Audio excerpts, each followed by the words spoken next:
Halo teman-teman semua, balik lagi bersama Story 3M dalam kelanjutan alur cerita manhwa yang berjudul My Lucky Encounter from the Game Turned into Reality.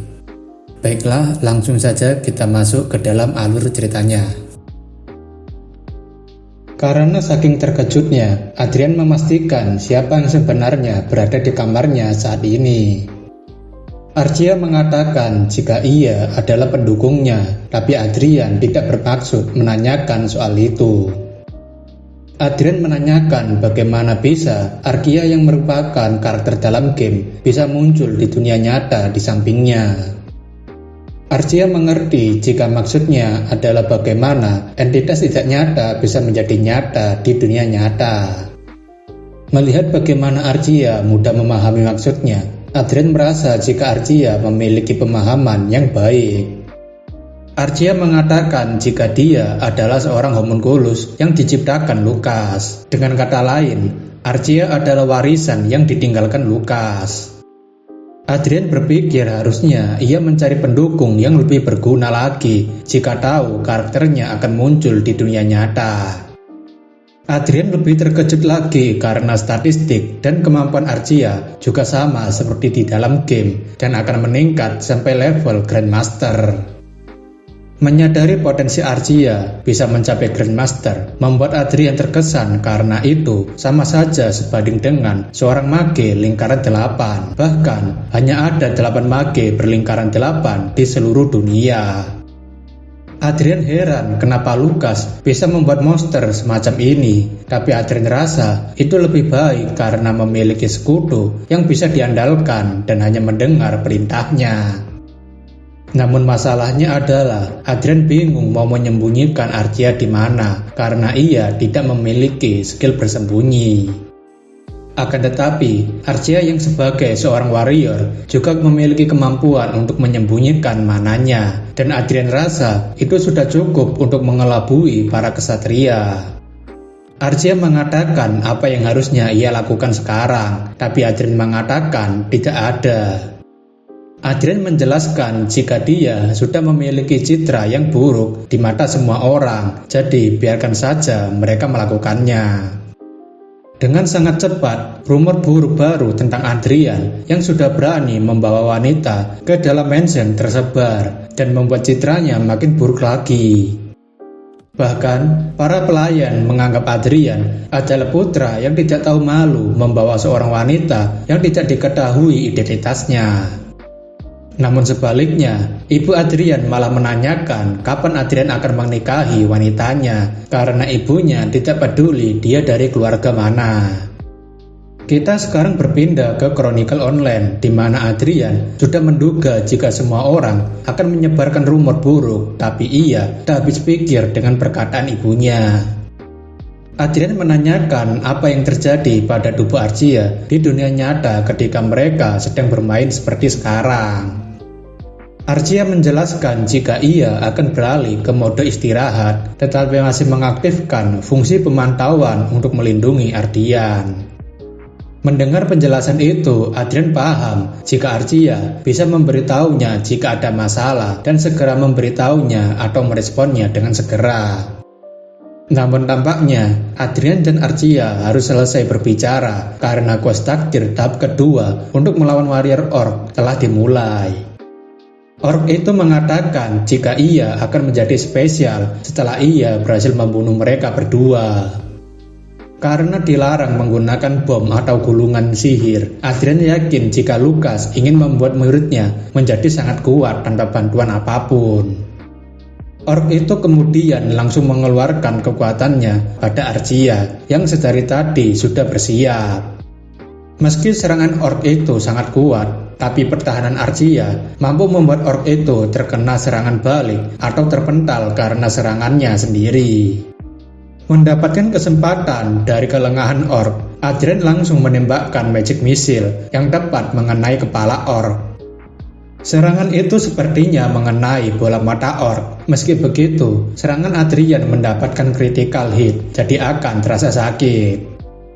Berkat peralatan kualitas tinggi yang selalu ia bawa, membuat magic missile miliknya melebihi mage lingkaran pertama.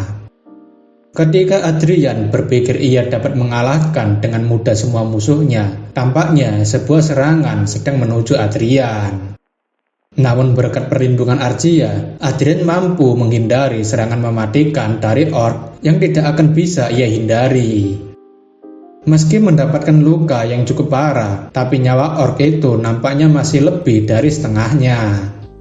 Adrian berpikir jika orc ini terlalu tangguh untuk ditangani, dan orc itu melancarkan serangan lanjutan bertubi-tubi tanpa henti.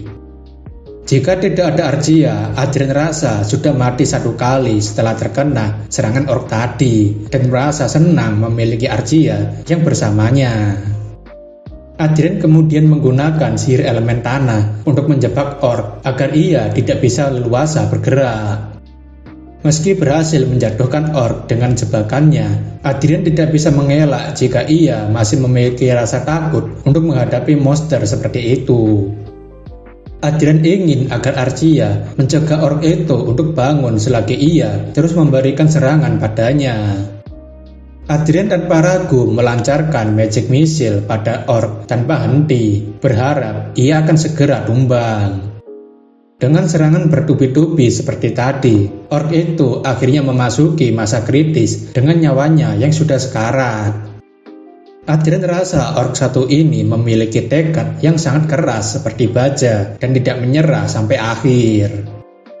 Orc yang sedang sekarat itu bahkan memutuskan untuk memberikan serangan terakhirnya sebelum dieksekusi. Dengan serangan magic missile-nya, Adrian akhirnya berhasil mengalahkan orc warrior dan menyelesaikan tugas tahap keduanya. Karena syarat sudah terpenuhi, Adrian akhirnya bisa memasuki lantai ketiga milik Lucas. Di waktu yang sama di kediaman Viscount Lawrence, seorang pria tengah memandangi sesuatu keluar jendela. Anna Lawrence menanyakan apa yang sedang dilakukan suaminya yang tidak lain adalah kepala keluarga Lawrence, yaitu Rayford Lawrence. Anna menanyakan apakah Rayford memikirkan Adrian yang telah berani membawa seorang wanita ke dalam mansion secara terang-terangan.